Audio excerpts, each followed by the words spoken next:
You're listening to a Frequency Podcast Network production. The Brock and Dalby Podcast. This is the Brock and Dalby Podcast. Welcome to Saturday. It's the Brock and Dalby Podcast. I am Dalby. If you did not get a chance to hear our bonus podcast on Friday, make sure that you scroll back just one episode and go and check it out. We talked about a ton of stuff, sort of just to give you guys an extra podcast episode because we didn't have a show on Friday. So that's 36 minutes of content that maybe you didn't notice yesterday. But also, today we've got some Text Us Tuesday, Text Us Thursday, and some Would You Rathers, plus some really great sort of kind of news stories. This was a super weird news week. The Brock and Dalby Podcast. The Brock and Dalby Podcast. Austin Matthews was named the new captain of the Toronto Maple Leafs yesterday. John Tavares passed the torch on to him. Finally, everything's going to turn around for the Leafs. Woo! A lot of people do agree with me that as much as I love Austin Matthews, it should have been Morgan Riley. Yeah, I mean, just kind of been around for a while, would have been a decent pick. Although I'm not a fan, I don't work for the team, but if I was picking, I would have picked Edward Smith as the new captain. There's what? Edward Smith. He was the captain of the Titanic. He has a lot of experience in going down with the ship. I hate you so much. You had me thinking, I'm like, is this some guy in the Marlies or something? Damn it, dude. Screw you, man. The Brock and Dalby Podcast. Send a text to me and my friend Dalby. 762-555. Ask us a question. Anything you want to, send it to us now, because it's Tuesday and it's time to get weird, cause it's Text Us Tuesday. 762-555. Send a question, we'll reply, or read it on the radio. Just send a text to us now. 762-555. Ask a question, we'll reply. Send a text, because it's Text Us Tuesday. That's Natasha Bedingfield, right? Why did it feel like you were young Michael there? Sorry, that's Brock Bedingfield? No, sorry, my bad. Do you want to say thank you again to the people who are worried about my dog who got sprayed by the skunk yesterday? Silas is doing okay. Mm-hmm. Still a tad stinky. Well, that's fair. That's to be expected. Now, I think this is just because of reoccurring themes, but a few people have texted and saying, what does Brock smell like today? I don't have a skunky smell to me, but be honest. What do you smell? I'm going to be completely honest. I don't smell you. I've never once in our 5-6 years of working together have I gone over and been like, here's the odor. Well, did you hear your nose? That's why. Not much reaching up there. The deviated septum doesn't exactly make for great odor detection. Yeah. I honestly was nervous coming in here today. I don't smell any skunk smell. It just smells like. Well, it's not like he ran through my closet or something. Right? Yeah. Rolled around on all your pants. Yeah.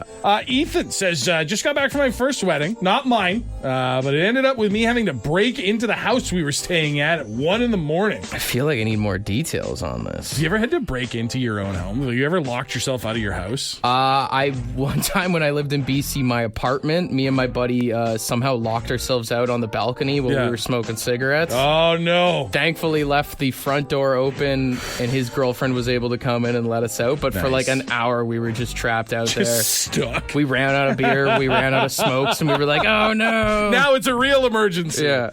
I once broke into my own home. I'd somehow locked myself out in Regina using a barbecue spatula to pry open a window and get the screen off. Yeah. And I was really proud of myself for like MacGyvering my way back into the house. I had to crawl in through the window and stuff. But then afterwards, I realized that I saw at least 5 people from my neighborhood like watching me break in. And not one of them stopped to ask, hey, do you live there? Hey, what are you doing? True. And it just made me think, I was like, if anything ever happens to my house in my neighborhood, I am on my own. I was going to say, you learn a lot about your neighborhood in that moment. Yeah, I really did. I got a text in here. It says, you guys were talking about car stereotypes. I drive a PT Cruiser because it was my favorite car growing up, which... How young are you? I mean, I don't know if that's anyways. Says, the guys at work flame me for it. Should I buy a new car? No. No, because if you like what you like, then you Right. like what you like. Yeah, first of all, don't let anybody yuck your yum as long as it's not hurting anybody else. Also, you gotta lean into the joke, man. Because if you let the fellas know that it's bugging you, then they're just gonna keep busting your chops more. Yeah. Versus if you start leaning into the joke, then it becomes less fun for them. Yeah. Put some of those bullet stickers on the back, throw some make it all cheese ball. Cringe it up. Yeah. Let them know that you think it's funny. There's also no amount of workplace taunting that could make me spend thousands of dollars in this economy. No. Like the idea of selling your car and buying a new one because people said mean things about it, you must got banged. I know PT is in the name, but you can't be a part-time cruiser. you gotta be all full-time. The way. Go all the way in. Yeah. Let's see here. Someone said, will you put me on a dating show? Just found out my boyfriend of 7 years has been cheating on me. Oh. Left me with a bunch of pets and animals. Oh. I think you should put me on a dating show. I think that's something you should maybe just figure out on your own for now. As the only person on the Brock and Dalby show who's been put on a dating show on the Brock and Dalby show. It didn't go well. It does not the crazies come out of the woodwork. It sounds like you have a lot going on in life. Yes. Figure that out. Right. Yeah, you've got things that you need to worry about before bouncing back into another relationship. Tinder's a thing. Bumble's a thing. Trust me, you do not want to put yourself out here on the radio. No. As bad as anybody's ever been like, oh man, these dating apps, it's like a jungle out there. Putting your name, your description, your age, all that stuff out on a radio program with the idea that you're looking for love, again, I can only speak from experience of having had this done to me. I mean, have you watched The Bachelor or The Bachelorette before? Like, half of those people, how embarrassing is it to go back to work if you didn't get the date? Oh like, my God, imagine. I don't know. Terrible. That's the one thing about dating shows that nobody thinks about is like, yes, there's the people that win, but then there's the people that lose. A lot more people that lose. There's people in the first episode that are like, I'm in love. Yeah. They're like, this is the biggest moment of my entire life. And it's like, cool, Darren, we're never going to see you again, so I hope it works out for you. Yeah. But keep us posted on how things go for you, you know? Also, screw the guy. Yeah. Screw the guy that cheated on you. That guy sucks. Yeah, that guy sucks. We are not the answer for you. This is the Brock and Dalby Podcast. You know, we're always fascinated about trucks crashing. Well, not trucks crashing, but things that they spill onto the road, rather. Yeah. This is a wild story coming from Idaho. A truck hauling 48,000 pounds of molasses crashed into a truck loaded with manure on Friday. No. The manure truck caught on fire, and then 1,000 pounds of molasses spilled onto the highway, blocking the road for over 4 hours. Talk about a traffic jam. Right? You ever thought to yourself, this is crap, why is it moving so slow? That's literally it right there. What the 7448 is going on up there? The smell and everything that you got to clean up from the molasses on top of that. I mean, you ever been to a farm, you ever been around manure, you know it's already got, it's potent. I can't imagine fire makes it better. You know? No. You've never done the thing from Billy Madison before, have Nope. you? You know what? I never have, and I don't think I ever will. The Brock and Dalby Podcast. The Brock and Dalby Podcast. Would you rather Wednesday? Would you rather Wednesday? Yeah, 762-555. Let's get weird. If you got a would you rather question, you can still send it our way. I'll start off with this one here. Would you rather help Jack on the horse or would... Nope. Oh, you almost had me. Nope. You almost had me. Very close. I don't know who texted. I genuinely... Shame on you for that. Yeah. You but you stopped in time. So close. Okay, I'll read another one. Damn, I'm mad that I almost got on that. Would you rather be able to converse with non-humans, animals, or know every language in the world? Oh. I mean, knowing every language in the world is probably more useful. Imagine the job opportunities it would open. Yeah, but imagine just being able to tell your dog to chill out and have him understand. Yeah. For once, have him understand. I think being able to talk to animals would be cool. I think that's the cooler of the two. But from a pragmatic standpoint of like, which one will I use more? I think it's probably the language one. I don't know, man. When the world's coming to an end and people are going after each other's throats, and you could be the one that could be cool with the animals. You could be Dr. Doolittle. I mean, basically, yeah, your best hope with that skill is to be able to raise some sort of animal-based army. I'd go back to school and become a vet, and I'd make so much money off of all of you guys. That's okay. Now that I know all the languages in the world, I could work in radio anywhere. Wait, do I know them or can I speak them? Because actually, that changes it. Because if I can understand someone speaking, say, Chinese, but I can't respond, what's the point? Now I just know every ethnicity that's making fun of me. Now you just look like a dick. You speak to someone and you can't understand what they say back. If I can't speak all the languages, then give me the animal one. Here's another one. Would you rather never lose anything ever again or find everything you've ever lost all in one place? Well, you know what? I have made it this far in my life with not, even with all the stuff that I've lost, I'm still doing okay. The idea that going forward, I could never lose my phone, never lose my wallet, never lose my keys, even just those 3 things would be such a huge weight off your shoulders. I agree because, then you've just got this pile of junk of stuff that you didn't even care that much about. Plus, if you lost it, there's probably a lot of it you don't want anymore. Maybe some of it's even illegal stuff that you lost at one point. What am I going to do with an iPhone 6 that I lost after a drunken night out 10 years ago? Dude, the amount of chargers that would be in that pile would be insane. Yo, you specifically would die buried under a pile of Bic lighters. Yes. This one here says, as far as being hairless goes, would you rather have a Brazilian done every 2 weeks or have no eyebrows for the rest of your life? The Brazilian. You don't think it would hurt? I'd rather have my eyebrows, though. Oh, you get a pencil. You put those things right back on. No, I like my eyebrows. Also, the Brazilian just...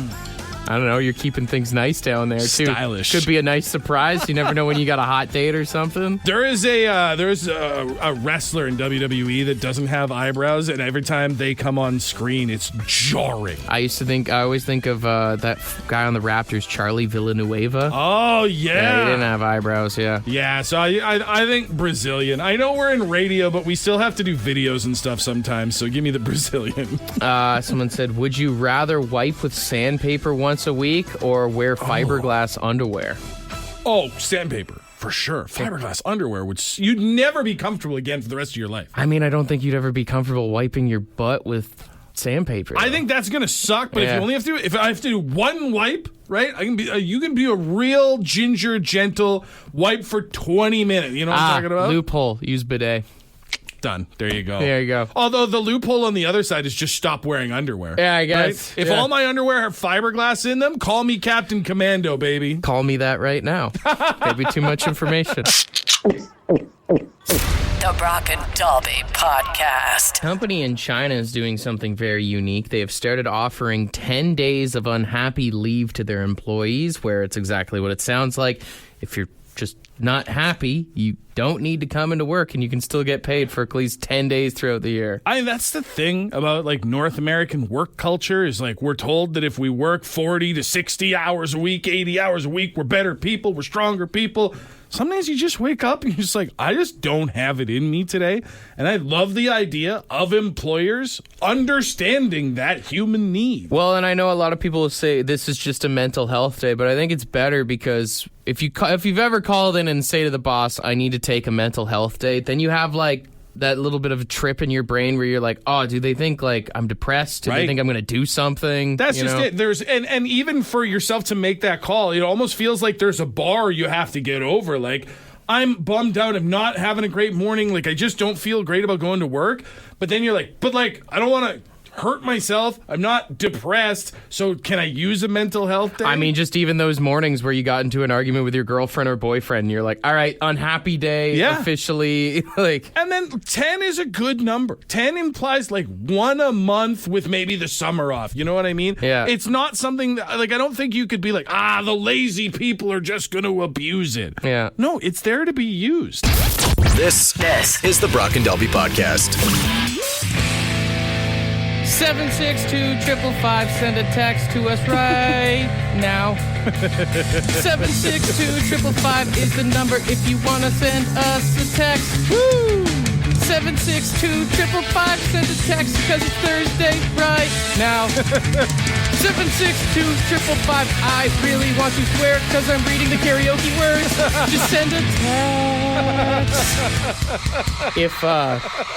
If you don't know, then you don't know. But if you know, you know. We got this last week. Someone, Dylan, asking for a shout out to the guys at FLC, and I called them the Fighting Lingerie Club last week. Yeah. He said we are not the Fighting Lingerie Club, but he didn't clarify what they are. So a big shout out to the fellas lingering and chatting. Get back to work, guys. You know what? If you see some guys at work today that are just talking way too much, not doing anything, They're doing the dog. FLC, cut it out. Enough of this meeting of the FLC club. Get moving. Yeah. This one here's interesting. One says, going to ask my old lady to marry me on Saturday, but it's supposed to rain. I think I'm going to do it again. Do it anyways. Any advice? I don't know, buy an umbrella, I guess. Yeah. That could be a pretty good move, right? You're out in the rain, hey, can you hold this? Hand her the umbrella, do the drop to one knee. I mean, you let her get soaked and you look at her and go, couldn't be worse than this. Yikes. You old romantic. It's only uphill from here, right? God. Some days I leave here thinking Courtney's the luckiest lady on earth. I mean, I wouldn't do that to her. I'd wait till a sunny day. Sure. No, I hope it goes well. I don't know, just make the day special for her. Try not to overthink it, I guess, is the big thing. That's the biggest one. Yeah. Speak from your heart, man. Yeah. That's the best advice I could give you. Someone said, did you like Matt Skiba in Blink-182? And then secondly, who is your favorite replacement singer of all time? I didn't mind Matt Skiba, who was the replacement singer of Blink-182. I love his other band, Alkaline Trio. Yeah. So it fit well for me. But I will say, if I had to pick a favorite replacement singer of all time, it's, I forget his name now. The guy from Alice in Chains. You know what I'm talking about. The guy who's in there. He's been in the band longer than Lane was, obviously, and I want to say this right out of the gate, he's not better than Lane. No, but that's not the question. I've seen them twice. Yeah. Fantastic frontman. Oh, why am I blanking on his name right now? It doesn't matter what his name is because it's the wrong answer. The greatest replacement singer of all time is Rome from Sublime. I just wanted to make you mad today. Hot take alert. Breathe. You're okay. Oh, man. Rome can't hurt you. It's so weird that Sublime with Rome is doing a farewell tour as, like, the guys from Sublime are doing stuff with, like, Bradley Noel's kid. Mm-hmm. There's, like, Sublime is playing that Riot Fest in Chicago, and then the same day they're playing Riot Fest, Sublime with Rome is playing some rinky-dink club down the street. As it should be. Just call it Rome, dude. You don't even have anyone from Sublime playing with you anymore. At that point, it's not Sublime with Rome. It's just with Rome. It should be Rome without Sublime. I would actually respect him if he did that. Yeah. That would be clever. This one says, I want to know how you guys feel about truckers on the highway, especially the ones that cut off the fast lane. I mean, if you just ask my opinion of truckers on the highway, I love them. That's how trucking works. Yeah, I mean, if we didn't have truckers, we wouldn't have everything. Right. Yeah. So is it frustrating when they get out onto the left lane and they kind of linger side by side? Sure, in that moment, I'm like, come on. Yeah, but it's not like you ever see a left lane cruiser trucker. It's not like you see someone who's driving a Honda Odyssey who just doesn't realize that everyone's flying by them. Like, there's a reason why they're doing that. They don't forget that they're in the left lane like a lot of other drivers were.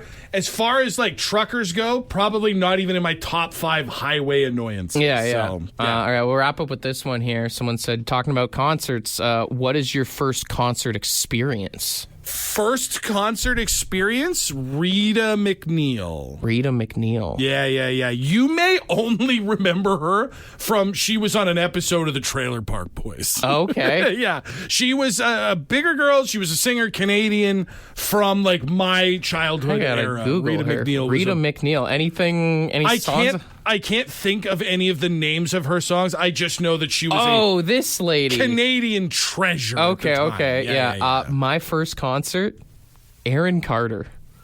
Sorry, Aaron Carter? Aaron Carter. The little brother of Nick Carter from the Backstreet Boys. Rest in peace, by the way. Which one of them's dead? Aaron Carter. Oh, fair enough. I had no idea. Yeah, my sister was like obsessed with him because he did like a cover of the I Want Candy. Oh, God, I do remember. And then I was that. like 6 or 7, so like So you were into I it. saw one music video where he wore a Vince Carter jersey, and I was like, this guy's cool. We went to Hamilton to go see it. I have no recollection of the concert other than I had an Aaron Carter shirt. What a hike to go see Aaron Carter from Milton. Do you still look back on it with fond memories? I wish I had the shirt, to be honest. That would be a hilarious thing to have. You fire up the music videos every now and again and think of the past? No, my sister called me when he died last year, and I was like, damn, pull one out. Yeah. I was like, I want candy now. Well, in honor of that memory, here it is. It's Aaron. Could you imagine? For more Brock and Dalby, tune in weekday mornings 5:30 to 9. The Brock and Dalby podcast is brought to you by badshop.ca, the Brock and Dalby merch store. With all proceeds going to the Canadian Cancer Society.